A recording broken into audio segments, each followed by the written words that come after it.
Over the course of Disney's long history, according to Wikipedia, they made around 25 remakes. And since these remakes are such a big thing and a heated debate online, which I am relatively a part of in the sense of my own circle of who I watch movies with, not online because I'm not a crazy person, but I want to do a little bit of a deep dive and an analysis into the box office numbers, reviews, just really see truly what people are thinking about some of these remakes. Now, this list of 25 is pretty loosey-goosey with its definition of remakes, and I wanted to kind of narrow it down for my own sanity, but also just to get to the movies that I think people are truly talking about, and when they do come up in your local theater, those are the ones that you discuss. So the first obvious one to cut was The Sorcerer's Apprentice, which is, even in its own Wikipedia page, says is loosely based on Fantasia, but really I don't know why this is even included in the list. Three others I cut out. They would make sense logically, but is Pinocchio, Lady and the Tramp, and Peter Pan and Wendy. These would, again, like, these are remakes of original animated films, but they're all Disney Plus originals, and I just feel like I wanted the box office numbers as much as possible, and just theater performance, and just reviews. I mean, if you don't have a Disney Plus subscription, then you probably never would have seen these.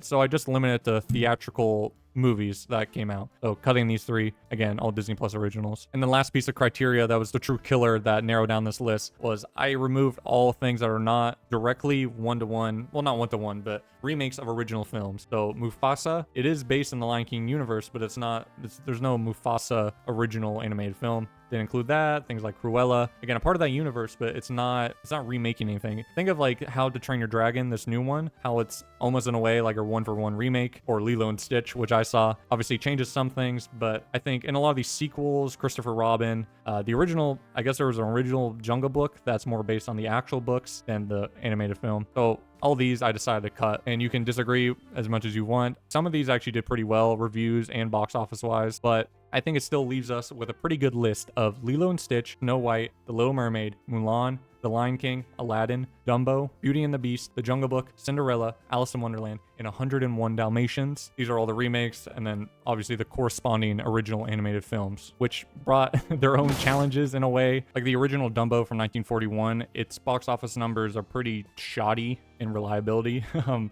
say the least. I mean, one website will say 112,000. The AI overview from Google, because, you know, that's 100% accurate, says 1.3 million. And like it would also say things like it made a profit, even though that's, I mean, technically it is more than the budget, but that's not typically what. Anyways, World War II was happening at the time, so there wasn't like a ton of people going out. Same with like Alice in Wonderland, the original from 1951. Didn't make a ton of money from what I could see, but it did make a lot of money, not at the theater, but in like people renting the movie later on. But I tried my best. Like I did use the 1.3 million as the box office number, and I think 2.4 million for Alice in Wonderland. But despite those two, this is what I got. I got a big list of a bunch of different review websites, box office number, budget. I also adjusted for inflation, I think, to kind of keep a even playing field, and then a little formula to see if it actually made a profit. And this is what I found. It really comes down to critics versus the fans. I think is the best way to say it. The critics, quote unquote, almost universally agrees that the originals are better than the remakes, except for one, The Jungle Book. I never personally saw. Full transparency, I think I've only seen the new Lilo and Stitch remake. I don't think I've seen any of the other ones. For personal reasons I'll get into at the end of the video, but for the Rotten Tomatoes critics that are like verified, I think on there, I'll probably put on screen what exactly makes them qualified, but the Rotten Tomatoes critics all say the originals are better, except for one. And then the other critics, this is an even bigger quotations, is Letterboxd users. I know they're not, I mean, anybody can have a Letterboxd account, and these aren't verified critics or anything, but I think when compared to general audiences, Letterboxd are the people that get made fun of, where it's like, oh, you didn't enjoy that 4-hour black and white Bulgarian film about French fries. In a way, I mean, again, we're having fun here, you know. And then when it comes to Letterboxd, a clean sweep by pretty big margins.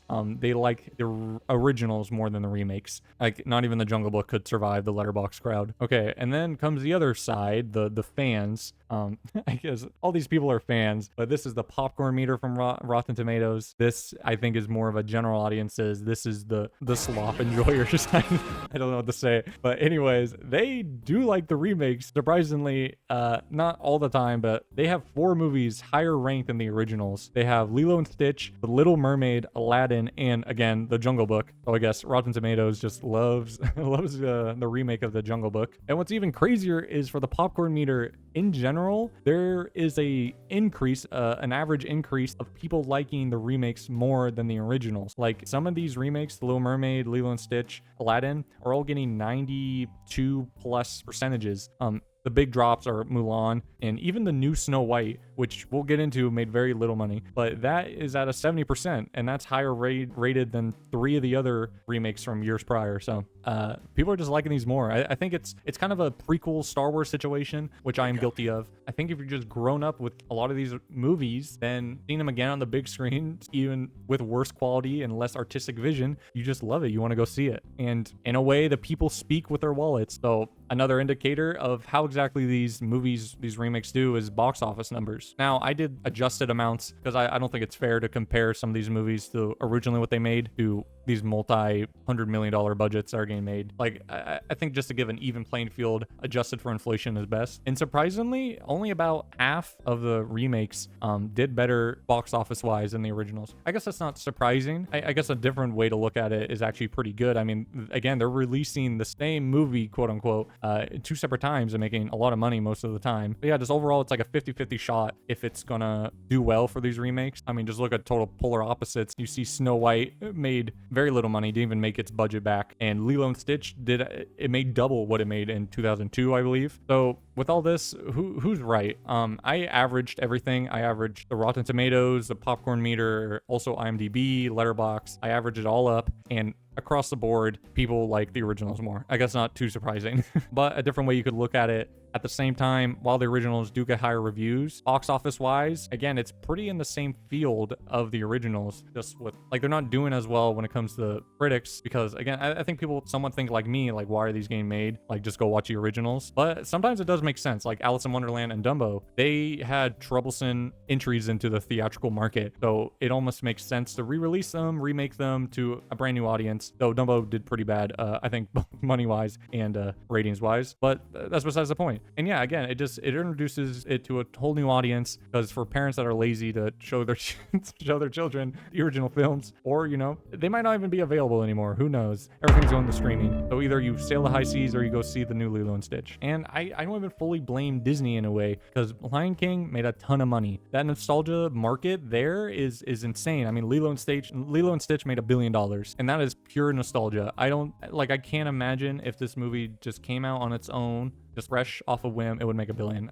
Maybe it would, because I mean, Stitch, he's a cute cuddly creature, but I think we can't undersell how much nostalgia plays into all of this. I think the last angle you can really look at it, though, is it's kind of the final move for theaters, Hollywood, just these kind of movies. I think before, you know, the remakes were just good ways to make a lot of money. It's not that much effort. You know, you're just re-releasing the same story twice for a new audience. But now we're seeing somewhat of a death of the theaters. I mean, AMC's losing money left and right. Profits are down. Even these remakes since COVID in 2020, 3 of them have not made a profit, except Lilo and Stitch, the most recent one. But Snow White, Mulan, and one other one didn't make a profit. And COVID's a big reason for that. But with rising budgets compared to these originals, I mean, we're talking 200 million plus across the board for somewhat similar returns as they were getting originally, again, accounting for inflation. I think it's kind of the final move. There's not so much more you can do, and I hope theaters stay alive. I really do, because I love going to the theater. But I think this is the last Hail Mary that Disney and a lot of these companies have, like also How to Train Your Dragon. Okay, so last random thoughts.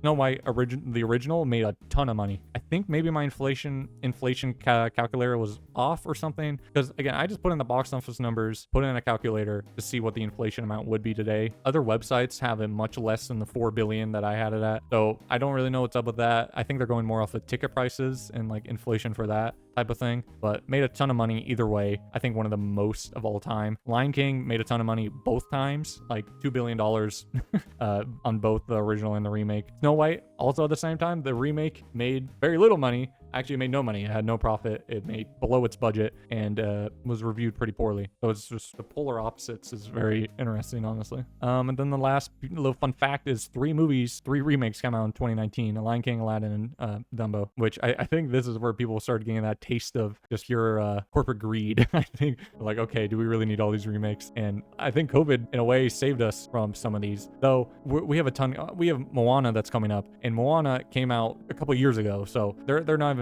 trying to play it safe anymore. Again, we're in the final moves, and that's all I got for you.